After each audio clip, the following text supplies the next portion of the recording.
Holy shit.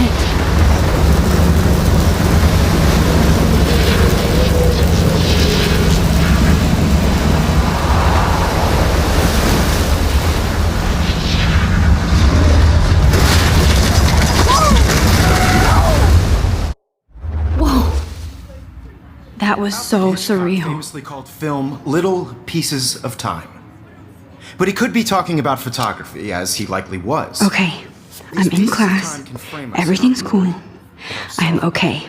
From light to shadow. From color to chiaroscuro. Now, can you give me an example of a photographer who perfectly captured the human condition in black and I didn't white? fall asleep, and that sure didn't feel like a dream. Bueller? Weird. Diane Arbus. There you go, Victoria. Why Arbus? Because of her images of hopeless faces, you feel like totally haunted by the eyes of those sad mothers and children. She saw humanity as tortured, right? And frankly, it's bullshit. Shh, shh, shh, shh. Keep that to yourself. Seriously, though, I could frame any one of you in a dark corner and capture you in a moment of desperation. And any one of you could do that to me. Isn't that too easy?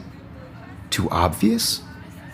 What if Arbus chose to capture people at the height of their beauty or innocence? She had a brilliant eye, so she could have taken another approach. I have to admit, I'm not a big fan of her work. I prefer Robert Frank. Me too, Victoria. He captured the essence of post-war beat America, and there was honesty about the economic conditions of the era, but a beauty in the struggle. Look at this crap. How can I show this to Mr. Jefferson? You don't have I can hear the without class beat, laughing at me now. which explains why Frank was Kerouac's photographic muse. If anybody else looked at this, what would they think? And both were the great chroniclers of the 1950s. Well, we've all seen that iconic shot of Kerouac on the balcony. And if you haven't, shame, shame. Capturing the romantic urban solitude of the 20th century poet. You dig? Now, contrast Frank's stark Americana with Salvador Dali's surrealist photographs. Like Cocteau, he was a true Renaissance man.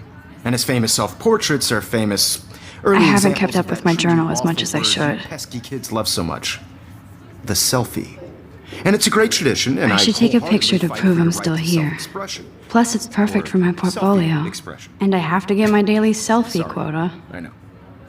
So if anybody wants to question the portrait as modern narcissism, they could go back hundreds of years to blame society. Speaking of questions, I bet you thought I'd talk all the way until the bell rang. It's your turn to lecture us. Now, based on the chapters I have no doubt you all memorized, who can tell me the name of the actual process that led to the birth of the self-portrait?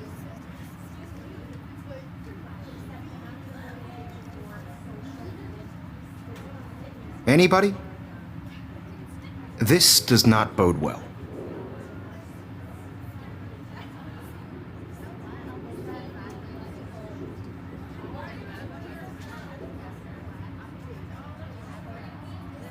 Just jump right in with an answer.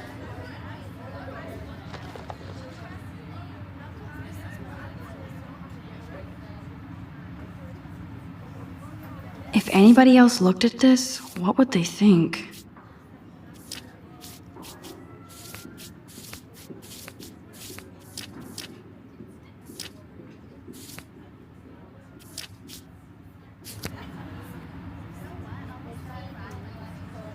This was in the chapters you read.